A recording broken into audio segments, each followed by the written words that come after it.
L'histoire commence dans un décor de rêve, à quelques kilomètres au nord d'Ajaccio.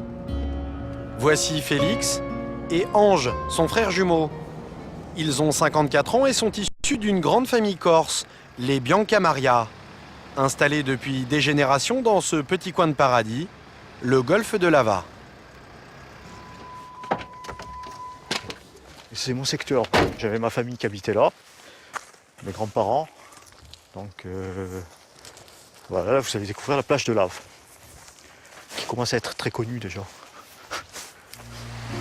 Il y a encore quelques années, la plupart de ces terrains appartenaient à leur famille. Un patrimoine qui leur a permis de ne jamais travailler. C'est là qu'ils ont passé leur jeunesse, et chaque dimanche, ils recevaient leurs amis sur cette petite plage pour une dégustation d'oursins. On appelle ça une oursinade. On faisait des oursinades, il y avait, je sais pas moi, 50, 60 personnes qui montaient là. Alors vin blanc, oursin, tous les week-ends c'était la fête. Bon, et à force de faire des oursins ici, on a vidé le coin et on avait décidé d'aller plus loin. C'était il y a 25 ans, et ce jour-là, en allant à la pêche, ils vont trouver beaucoup mieux que des fruits de mer. L'un des plus beaux trésors jamais découverts, le trésor de Lava, qui se cachait depuis des siècles, juste derrière cette pointe rocheuse. Le lendemain matin, Félix accepte de nous y conduire. Grâce au bateau de l'un de ses amis, nous atteignons rapidement cette petite crique, accessible uniquement par la mer. À l'époque de la découverte, Félix a 28 ans. Évidemment, un quart de siècle plus tard, il a un peu perdu la main. Oui, elle te sert la combi. Mets-toi dans l'eau, je te dis. Je t'assure, tu vas revivre dans l'eau. Nous sommes le 6 septembre 1985. Ce matin-là, Félix plonge avec Marc, un ami aujourd'hui décédé. Comme d'habitude, les deux hommes se laissent glisser le long des rochers à la recherche des oursins. Mais cette fois, c'est un éclat doré qui attire l'attention de Marc. Il a découvert une pièce qui était presque en parfait état. Elle était à moitié concrétionnée. Donc il a ramassé ça sans savoir ce que c'était. Un peu plus loin, une autre pièce, puis une troisième. Très vite, Félix se renseigne sur leur valeur et surprise, elles valent des milliers d'euros. Elles datent de l'Empire romain il y a 1700 ans. Certaines sont totalement inconnues, comme celle-ci, qui porte le visage de l'empereur Galien. À l'époque, elle vaut à elle seule 50 000 euros. Alors Félix, son frère et son ami Marc vont plonger dans cette crique pendant près d'un an. Étonnamment, alors qu'il n'y a ici aucune épave de navire, ils trouvent des centaines de pièces cachées sous les rochers. Vous en avez trouvé combien au total? Ouais, à peu près 600 négociables. Chaque plongée, c'était euphorique, quoi. En sachant ce que ça valait, quoi, je veux dire. C'était jackpot, quoi, à chaque fois. C'est mieux que le loto. Oh, beaucoup mieux que le loto. Beaucoup mieux que le loto, en effet. Aujourd'hui, le trésor de Lava, c'est plus de 25 millions d'euros. La fortune de Félix et de ses proches semble faite, mais il y a tout de même un petit problème. La loi. En France, un trésor trouvé en mer appartient à l'État. Félix aurait donc dû le remettre aux autorités. Une loi que beaucoup ont du mal à comprendre. Il suffit de faire le tour du marché pour s'en rendre compte. Je ne vois pas pourquoi l'État va prendre tout ce que vous avez trouvé, hein, alors que c'est vous qui le trouvez. Qu'est-ce que vous en faites si vous trouvez un trésor? Et j'en garderai un tout petit peu. Un tout petit peu beaucoup. Non, écoute. non, j'aiderai vraiment les gens qu'il faut aider. Ah oui, mais tu le déclares pas. Ah non, pas du tout. Voilà. Ah non, pas Ben du voilà, tout. Hein. c'est ça, Non le déclaré, déclarer, hein. voilà. Et puis dites-le, hein. Voilà, non déclaré. La loi prévoit une récompense, jusqu'à 30 000 euros pour celui qui découvre un trésor sous-marin et le remet à l'État. Mais Félix, lui, décide de garder ses pièces et de les vendre. Un délit pour lequel il risque jusqu'à 2 ans de prison.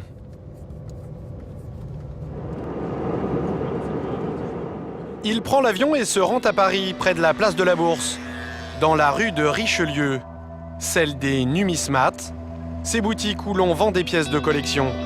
Alors que c'est interdit, certains acceptent de lui acheter son trésor. Et la vente ne va pas se faire en une fois. Félix vient au fur et à mesure qu'il trouve des pièces. Cela va durer 1 an. Voilà, Mignon. Ça va? Ça va? Ouais, Cette période incroyable de sa vie, il la raconte à Eric Fraticelli, cet acteur et humoriste corse qui écrit un film sur son histoire. Les deux hommes se voient régulièrement pour mettre au point un scénario. Quand tu trouvais ces pièces, On montait directement à Paris le vendre. tu montais à Direct, Paris. au quart derrière, quoi. Tu montais en avion. Oui, bien sûr. Et ces pièces, tu les avais sur toi? Sur moi, ouais. Tu te faisais pas prendre à l'aéroport? Non, ça sonnait pas, apparemment. Ou tu les avalais comme les passeurs de drogue? Bon, ok. Dès que vous aviez l'argent, là, vous faisiez la fête. Ah oui, tout le temps. Quoi, boîte de nuit, restaurant? C'était sorti avec beaucoup d'amis, parce qu'à cette époque-là, j'avais beaucoup d'amis. Des voitures, des palaces, des montres de marque. Pendant 4 ans, Félix fréquente les plus grands palaces, il flambe des milliers d'euros dans les casinos et achète des dizaines de voitures, comme ce tout-terrain de luxe ou ce modèle de collection. Pendant ces 4 ans, vous avez dépensé combien? Quand vous dépensez 50 000 euros par semaine, et que vous dépensez ça pendant 2-3 ans, vous faites le compte. 50 000 euros par semaine. Une somme colossale, on se croirait déjà dans un film. Ce qui m'intéresse dans cette histoire, c'est le côté fièvre de l'or. Parce qu'ils étaient pris dans un tourbillon. Voilà, on se baisse, on trouve des pièces, on monte. Ça va durer à l'infini et on dépense et on vit quoi, sans calcul. Pourquoi on s'est connus que maintenant? Nous, c'est dommage ça. Hein. Ça va? Non, rien. Donc, Tout cet argent, Félix ne le déclare pas aux impôts. Il a de la chance, il n'est pas repéré par le fisc. Mais les ennuis commencent en novembre 1986, quand ce numismate commet une grosse erreur. Il organise une vente aux enchères publiques des pièces d'or du trésor de Lava. Le problème, c'est que l'événement fait la une de ce journal et attire l'attention des autorités. L'homme est condamné, tout comme Félix, son frère et son ami Marc, 18 mois de prison avec sursis et 15 000 euros d'amende. Aujourd'hui, ce numismate est décédé. Sa fille a repris son commerce, mais elle n'a pas souhaité nous rencontrer. L'affaire lui reste en travers de la gorge. Le trésor de Lava, je ne veux plus en entendre parler, mais vraiment plus. J'ai fait une allergie. Faut plus me parler de trésor. Au cours de l'enquête, 77 pièces d'or sont saisies. Et l'affaire aurait pu s'arrêter là. Mais l'État n'a pas récupéré la totalité du trésor. Alors, où est passé le reste ? À l'époque, les autorités compétentes ne s'en préoccupent pas vraiment. Pour s'en apercevoir, il suffit de se rendre ici, au cabinet des médailles de la Bibliothèque nationale. Michel Amandry, le patron des lieux, conserve dans ses coffres les pièces du trésor de Lava, saisies par l'État. Aujourd'hui, elles valent une petite fortune. Une pièce comme le multiple de Galien, cette pièce s'est vendue un peu plus de 500 000 euros. Et quant au quinti, il y en a, pour le moment, on en a répertorié 18 en tout. Chacun peut valoir 30, 40, 50 000 euros. Mais ces pièces hors de prix, l'État n'en a donc récupéré que 77, alors que Félix dit en avoir trouvé 600. Très tranquillement, ce fonctionnaire du ministère de la Culture nous apprend qu'il voit régulièrement passer les autres dans les ventes aux enchères, un peu partout dans le monde. Quand on voit dans une vente qui a eu lieu en 2002, un exemplaire d'un multiple de Galien, donc le 3e exemplaire, voilà, on sait que ça vient du trésor de Corse, enfin du trésor de Lava, ça ne peut pas venir d'ailleurs. Depuis le procès, personne n'a cherché à récupérer ces pièces. Pas même Michel Amandry, qui a lui-même assisté à une vente, sans intervenir. J'assistais à la vente, je me rappelle, elles se sont vendues à de très, très beaux prix. Qui est chargé d'alerter, par exemple, quand on voit une pièce qui se vend à l'étranger? C'est un peu nous, effectivement, qui alertons quand on voit des choses anormales qui se passent. Enfin, Et là, vous avez alerté, par exemple, dans ce cas-là? Non, là, honnêtement, non. Mais sinon, je ne les ai pas alertés là, mais je ne les avais pas alertés non plus. Il aurait fallu alerter, effectivement, tous les 2 mois ou tous les 3 mois. Bref, à l'époque, la surveillance n'est pas des plus pointilleuses. Et pendant une vingtaine d'années, plus personne ne s'intéresse au trésor de Lava. Félix, lui, retrouve sa vie d'avant en Corse. Fini la flambe et les palaces. C'est à nouveau, dit-il, l'argent de sa famille qui le fait vivre. Mais il y a quelques mois, un homme décide de remettre son nez dans cette enquête corse. Il s'appelle Michel Lourd, il est archéologue et lui aussi fonctionnaire du ministère de la Culture, mais du genre tenace. Et ce qui le met en colère, Ce sont ces particuliers qui conservent des trésors sous-marins.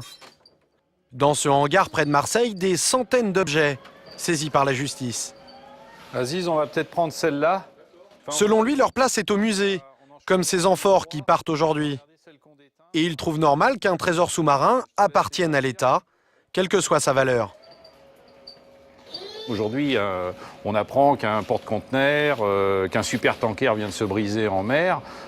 Vers qui se retourne le public? Il se retourne bien vers l'État. Donc pourquoi est-ce que, lorsque c'est un incident ou un supertanker, on trouverait normal que l'État soit obligé d'intervenir? Par contre, si c'est un objet qui a une certaine valeur marchande, alors là, on dirait « Ah ben non, l'État, c'est pas lui, c'est à moi ». Pour Michel Lourd, l'affaire de Lava n'avait pas livré tous ses secrets. Et ce qui lui a mis la puce à l'oreille, c'est ce dessin récupéré par les enquêteurs à l'époque du procès. Celui d'un plat en or que Félix aurait trouvé en même temps que les pièces. J'avais dans l'esprit depuis très longtemps que cette enquête, au fond, de 86, et puis le procès, etc., tout ça n'était pas une affaire bien finie, parce que ce plat nous avait échappé. Michel Lourd persuade un juge de relancer l'enquête. Plusieurs personnes sont placées sur écoute et l'affaire connaît un rebondissement inattendu. Gare de Roissy, près de Paris. Au mois d'octobre dernier, Félix est arrêté alors qu'il rentre de Bruxelles. Une dizaine de policiers l'interpellent dans le train et dans sa valise, il découvre le fameux plat en or, resté introuvable pendant 25 ans. Ils m'ont interpellé dans le train. En fait, j'ai été soulevé de mon fauteuil. J'étais menotté, on m'a sorti du train et puis on m'a signifié ma garde à vue. Je me suis douté de suite en fait, que c'était pour le plat. Félix est accusé d'avoir voulu revendre ce plat à l'étranger. Pour la deuxième fois de sa vie, il est mis en examen pour détournement d'épave maritime. En fait, on me reproche d'avoir sorti illégalement un objet appartenant, soi-disant, entre guillemets, à l'État. C'est l'histoire qui se répète 25 ans plus tard, c'est ça. Après sa garde à vue, Félix est relâché. Et aujourd'hui, le plat en or du trésor de Lava, c'est Michel Lourd qui l'a récupéré. Il le garde dans cet entrepôt quelque part en France. L'endroit est tenu secret. C'est la première fois qu'une caméra est autorisée à franchir ses portes. L'objet tant convoité est conservé dans cet impressionnant coffre-fort. Ça, c'est le plat dit de Lava, plat romain du IIIe siècle après Jésus-Christ. Les estimations tournent entre 1,5 million d'euros et peut-être 25 millions. C'est quasi inestimable. Ça vous fait quoi d'avoir ce plat dans les mains là? Bon, une vraie satisfaction d'abord parce que c'était, depuis 25 ans, c'était une source d'interrogation permanente de se demander où il était passé. Ce qui donne à ce plat une telle valeur, c'est sa rareté. Il n'y a pas d'autre exemplaire datant de cette époque. Les meilleurs experts sont tous formels. Voilà, on attend de toi que tu nous dises tout sur lui, sa vie, son œuvre. C'est vraiment impressionnant. Pour moi, c'est un plat unique parce qu'il est vraiment extrêmement lourd pour son volume. Ce plat d'1 kilo est sans doute la pièce maîtresse du trésor de Lava. Et à cause de lui, Félix a de nouveaux ennuis. Son procès aura lieu dans quelques mois. Il risque une forte amende, jusqu'à 400 000 € pour recel. Et il affirme ne plus avoir d'argent. Il nous accueille chez son frère dans ce petit appartement, un décor qui tranche avec la grande vie qu'ils ont menée.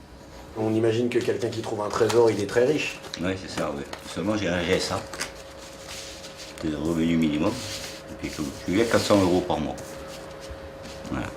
Vous n'avez plus rien du trésor? J'ai plus rien. Les deux frères sont formels. Ils ont depuis longtemps flambé l'argent du trésor. Pour vivre, ils ont même été obligés de vendre une partie du patrimoine familial. Félix l'affirme, il n'est plus riche. En fait, riche, oui, si vous voulez, à l'époque.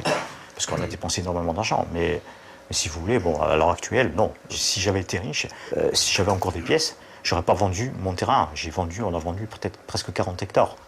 À l'entendre, Félix aurait beaucoup de mal à payer une forte amende. Et surtout, il se dit victime d'une injustice.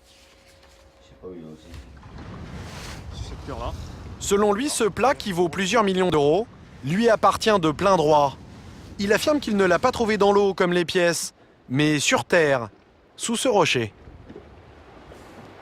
On a réussi à le faire basculer et dessous, il y avait un énorme trou avec le plateau, avec ce fameux plateau et quelques pièces à l'intérieur. Donc pour vous, ce plat, il était sur terre? Ah, il était sur terre, oui. Un détail qui change tout, car curieusement, la loi n'est pas la même pour un trésor trouvé sur terre. Dans ce cas, il n'appartient pas à l'État, mais à celui qui l'a trouvé et au propriétaire du terrain. Avec Antoine Solacaro, son avocat, Félix veut prouver ce qu'il avance. Et pour ça, les deux hommes ont un argument. D'autres pièces du trésor auraient justement été trouvées sur terre, au même endroit. Si tu te réfères à... On se réfère au livre, là, de toute façon. Cette découverte remonte au siècle dernier, et elle est racontée dans ce livre, écrit par un grand-oncle de Félix. Des ouvriers italiens ont disparu au cours de la nuit en abandonnant sur le chantier une jarre cassée de l'époque romaine. 2 pièces en or furent trouvées le lendemain dans la terre remuée. Le trésor de lave, c'est un trésor qui, pour nous, a très certainement une origine terrestre. Sur les cartes des archives départementales, Félix et son avocat recherchent l'endroit précis de cette découverte.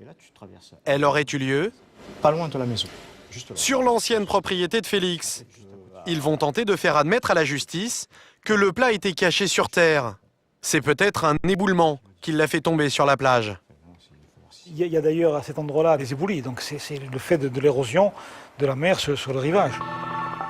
Félix affûte ses arguments, mais face à lui au procès, il aura une partie civile coriace, Michel Lourd, et lui affirme que l'objet a été trouvé dans l'eau.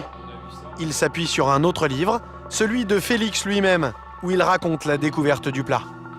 Je colle l'objet contre mon ventre et le tiens de ma main gauche afin de pouvoir récupérer ma lampe, puis j'agite ma palme droite, donc on est bien dans l'eau, je perds mon masque et bois une bonne rasade d'eau de mer. Moi je vous dis que ce trésor était un trésor sous-marin et qu'il restera dans les collections publiques, ça j'en ai une certitude absolue. Selon Félix, ce livre a été romancé pour rendre l'histoire plus passionnante encore. C'est maintenant à la justice de trancher. Les scientifiques, eux, doivent encore percer un autre mystère. Comment l'or des Romains a pu s'échouer dans ce golfe il y a 1700 ans, transformant l'île de Beauté en île au trésor.